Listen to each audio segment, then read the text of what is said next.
many of y'all out there have been nervous? Everybody raise their hand. Yeah. It is something when you are nervous. It's something to be said when you're nervous. Like, if I'm sitting right here, and if I can be completely honest, I'm nervous. I'm nervous, y'all. I got a presentation coming up.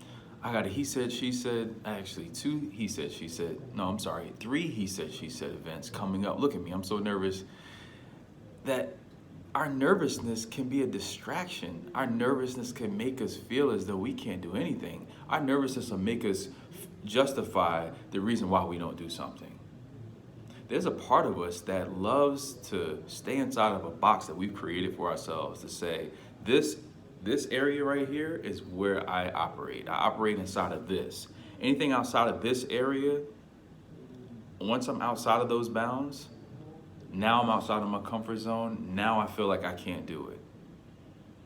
And I've mentioned several times before, one of my greatest fears was public speaking. And it took me years. I used to always justify the reason why I wouldn't want to publicly speak. I was like, yep, I'm not good at it. Whenever I get into it, I start to stutter or my mind goes all over the place. I was having all of these excuses, and they were legitimate excuses. The excuses that we make, people make, they diminish excuses, but we have excuses. And the excuses they have good reasoning behind it, but nevertheless, it's an excuse. We make time for what we want to make time for. I used to say, my schedule doesn't allow for me to be able to speak, or, I don't feel like I'm led to talk. Yeah, because I'm scared. I'm afraid. But let me remind you that the Lord has not given us a spirit of fear, but of power, of love, and of a sound mind. So when we're nervous, our mind is not sound. We're trying to rationalize the irrational. We're trying to make excuses why we're not doing something. You're making excuses for why you don't want to be stretched outside of your comfort zone.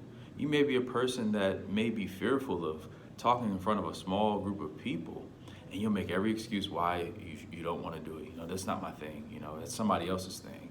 But if God has called you to it, he will see you through it. If God wants you to speak to a particular group of people, or a person that may not look like you, may not think like you, may not act like you, may be a person that you would have never spoken to, how are you going to break the ice?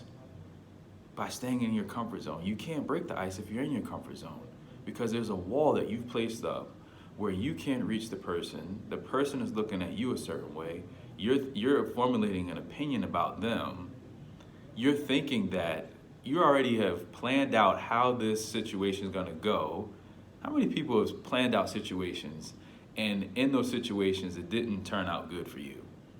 That's what fear does. Fear has you planning the plays when God is the one who's calling the plays. You'll in your mind say, wait, I could not do this because I have a stuttering problem.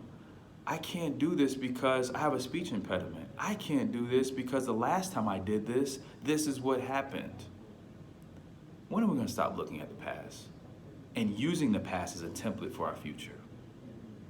What happened in the past is just that. It's in the past. It's meant for reflection nonetheless, but we don't have to stay in the past, because if we stay in the past, how can we ever remain present, which is what we're required to do, and be able to embrace our future?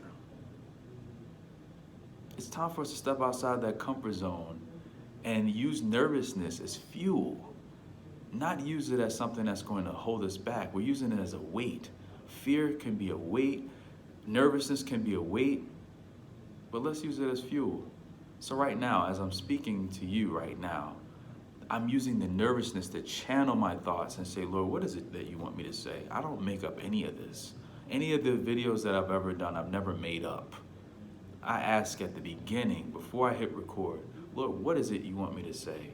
I'm humbly laying myself and lowering myself to be used by you in this moment. Whatever you want to say, it's on you. It's not on me. The minute you take you out of it, that's when he can work. But the minute that you stand in the way, he's not going to jump the line. He's not going to jump in front of you. He's not going to force you out of the way. He's going to let you do you. And that's when the nervousness can take over you. But we can use and control that nervousness and channel that nervousness to do great things. Nervousness is not a bad thing. It's actually a good thing. We can use it as energy, and that extra energy can propel us to do some awesome things. Are you ready to do some awesome things? I am. Let's go ahead and do it. Let's do it today. Come on.